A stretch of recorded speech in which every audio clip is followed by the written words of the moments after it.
Welcome to Defense Briefing. The content of the briefing includes the Robin Hood-style epic that's a surprise hit in wartime Ukraine. Israel leans into World War II rhetoric to justify Gaza war. Why Iran is gambling on Hamas. The lessons for Israel of America's war in Afghanistan. U.S. targets Myanmar's state oil and gas enterprise with form of sanctions. The Robin Hood-style epic that's a surprise hit in wartime Ukraine. Washington Post. The Ukrainian film Dov Bush has become the country's second highest-grossing feature film since independence in 1991, earning close to $2 million. The film tells the story of Alexa Dov Bush, an 18th-century figure who fought against the Polish gentry in western Ukraine. The film has been hailed as a Ukrainian braveheart and has been seen by over 500,000 people. It is the country's first homemade blockbuster and has a budget of $5 million. The film has been praised for its themes of national self-determination and the fight against invaders, which have struck a chord with the Ukrainian public during the ongoing conflict with Russia. Over 12,000 soldiers have seen the film in showings organized by the Ukrainian government. The film also challenges the Russian narrative of Ukraine as part of Russia, presenting Ukraine as a separate nation with its own history. The film's makers insist that it is not propaganda but rather provides a spiritual victory for Ukrainians. Israel leans into World War II rhetoric to justify Gaza war. Washington Post. With the war in Gaza entering its second phase, Israeli officials have leaned further into history for justification. Pressed by foreign journalists on civilian deaths in Gaza during a news conference Monday, Prime Minister Benjamin Netanyahu pointed to a British bombing raid almost 80 years ago that killed children. Why Iran is gambling on Hamas. Foreign Affairs. The war between Israel and Hamas has the potential to escalate into a much larger conflict involving Iran and its regional allies. While there is no direct evidence linking Iran to the initial attack by Hamas, Tehran openly supports and praises the group. Iran sees the conflict as an opportunity to achieve multiple objectives, including permanently deterring Israel from attacking Palestinians, uniting its allied militias into a powerful fighting force, restoring its credibility in the Arab world, and potentially building a nuclear weapon if the war expands into a regional conflict. Iran has a long history of supporting the Palestinian cause and has provided financial, military, and political support to Hamas. The current war in Gaza is an opportune moment for Iran to assert its influence and claim global leadership and moral superiority. The lessons for Israel of America's war in Afghanistan. Foreign Affairs. Israel should learn from the U.S. experience in Afghanistan and avoid any impulse to engage militarily with Iran or Hezbollah in Lebanon. Israel must narrow its focus to Gaza and prioritize minimizing the military threat from Hamas. Eliminating Hamas's military and political leadership and destroying the group's arms caches and tunnel network are discrete and potentially achievable tasks. Anything beyond that could turn the situation into a quagmire that sucks Israel into a drawn-out conflict with no end in sight. Israel must also consider how to work with the United Nations and the Palestinian Authority, PA, led by President Mahmoud Abbas. Most Israelis distrust the UN due to its perceived anti-Israel bias. It is, however, perhaps the only global organization with the knowledge and credibility to lead an effective post-conflict stabilization effort in Gaza. No plan for the day after in Gaza can exclude it. Israel should do everything it can to avoid turning the PA, which has recognized Israel and pledged support for a two-state solution, into an enemy. The PA's limited authority, and its rampant corruption, will make this difficult, but there are public steps that can be taken to build goodwill. Israel needs to stop the violence in the West Bank immediately. It should also consider confidence-building measures, including announcing limitations on settlement growth, allowing more permits for Palestinians from the West Bank to work in Israel, releasing tax revenues that Israel collects for the PA, and freeing Palestinian political prisoners. But above all, Israel must address the underlying and legitimate grievances that drive support for Hamas. That means sitting down with the PA and negotiating a political resolution to their differences. Just as the United States should have accepted that the Taliban had a role to play in Afghanistan's future, so, too, must Israel make tough political choices to end its conflict with the Palestinians. Ultimately, it is the only way to guarantee the country's safety. U.S. targets Myanmar's state oil and gas enterprise with form of sanctions. South China Morning Post. The U.S. has imposed a form of sanctions on the Myanmar oil and gas enterprise, MOJ, the U.S. Treasury Department has said. The move will prohibit certain financial services by Americans to the state oil and gas enterprise starting on December 15, in the first direct action against the state-owned enterprise. The U.S. has previously targeted the leadership of Myanmar. Financial services include loans, accounts, insurance, investments, and other services.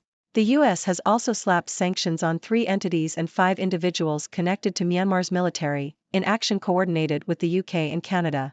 For Malaysia's Anwar, Israel-Hamas war is both personal and political. Nikkei Asia. The war between Israel and Palestine has caused a significant reaction in Malaysia. Thousands of Malaysians have protested against the bombardment of Gaza. The Malaysian Prime Minister, Anwar Ibrahim, has called Israeli actions the height of barbarism. Despite being over 7,000 kilometers away from the conflict, Malaysia has a long history of supporting Palestine. The Palestine issue is close to Anwar's heart, with him supporting the Palestinian cause since his university days. Anwar said he condemns Israel's inhuman acts of aggression and described the situation as a heinous crime.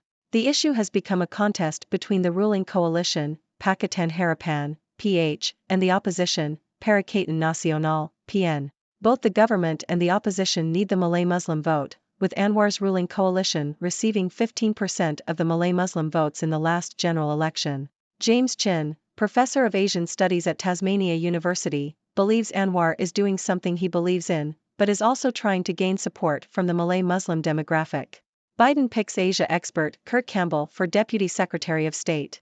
Financial Times. U.S. President Joe Biden is set to nominate Kurt Campbell as Deputy Secretary of State. Campbell, currently serving as the White House Indo-Pacific Czar, will become the second-ranking diplomat in the U.S. During his time as the inaugural White House Coordinator for Indo-Pacific Affairs, Campbell played a key role in the resurrection of the Quad and the creation of AUKUS. He is also credited with helping Japan and South Korea overcome historical disputes and organizing a summit between the two countries and Biden. Campbell will require Senate confirmation but is expected to be supported by Republicans.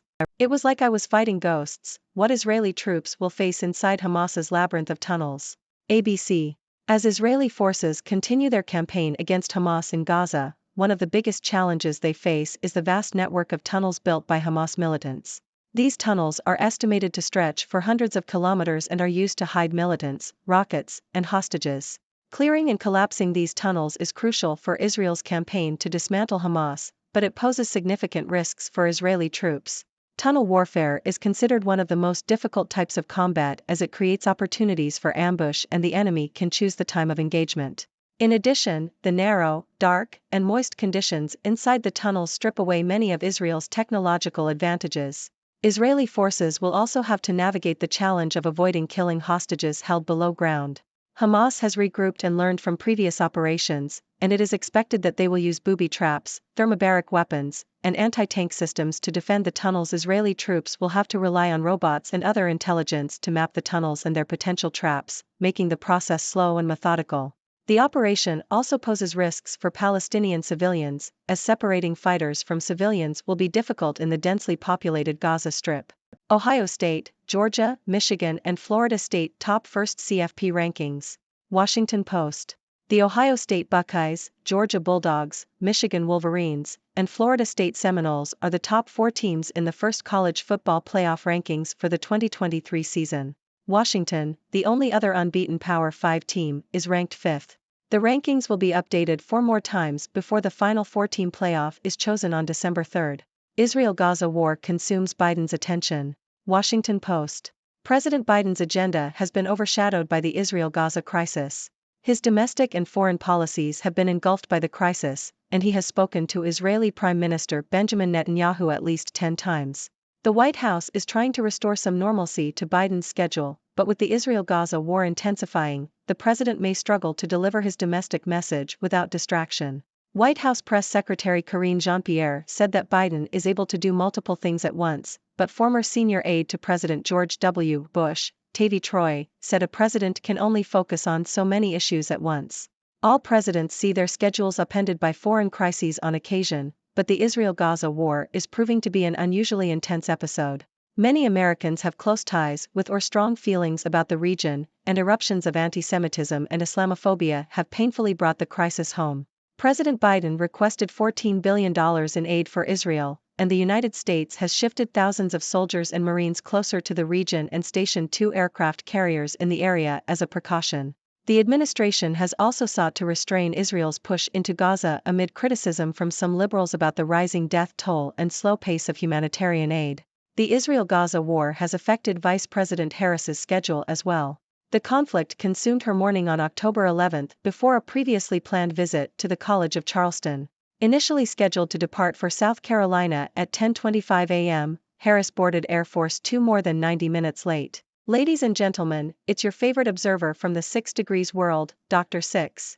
Today, we have a diverse range of news stories to discuss, from a surprise hit film in Ukraine to the ongoing conflict in Gaza. But before we dive into the analysis, let me introduce myself. I'm Dr. Six, your trusty guide through the tangled web of global news and events. I'm here to provide you with witty, lighthearted, and thought-provoking insights into the world around us. So sit back, relax, and let's get started. First up, we have the Ukrainian film Dov Bush, which has taken the country by storm. Dubbed the Ukrainian Braveheart, this Robin Hood-style epic has struck a chord with the Ukrainian public amid the ongoing conflict with Russia. It tells the story of Oleksiy Dov-Bush, a historical figure who fought against the Polish gentry in western Ukraine. Not only has the film become the country's second highest-grossing feature film, but it has also been praised for its themes of national self-determination and resistance against invaders. This film is not just entertainment, it's a symbol of spiritual victory for Ukrainians. Moving on to the Israel-Gaza conflict, we see that history is being used as a tool for justification. Prime Minister Benjamin Netanyahu pointed to a British bombing raid from 80 years ago to justify civilian deaths in Gaza. It seems like everyone is reaching into the past to defend their actions in the present. Meanwhile, Iran sees this conflict as an opportunity to achieve multiple objectives, including deterring Israel, uniting its allies, and potentially building a nuclear weapon. Talk about using a crisis to your advantage. Speaking of Israel, lessons can be learned from America's experience in Afghanistan. Israel should focus on minimizing the military threat from Hamas and avoid engaging with Iran or Hezbollah in Lebanon. It's all about narrowing down the objectives and avoiding getting bogged down in a never-ending conflict. Israel should also consider working with the United Nations and the Palestinian Authority to stabilize the situation in Gaza. It may not be easy, but addressing the underlying grievances and negotiating a political resolution is the only way to guarantee long-term safety. In other news, the U.S. has targeted Myanmar's state oil and gas enterprise with a form of sanctions. This move will prohibit certain financial services by Americans to the state-owned enterprise. It's a small step, but it sends a clear message. And over in Malaysia, the Israel-Hamas war has become both personal and political. Thousands of Malaysians have protested against the bombardment of Gaza, and the Malaysian Prime Minister, Anwar Ibrahim, has condemned Israel's actions.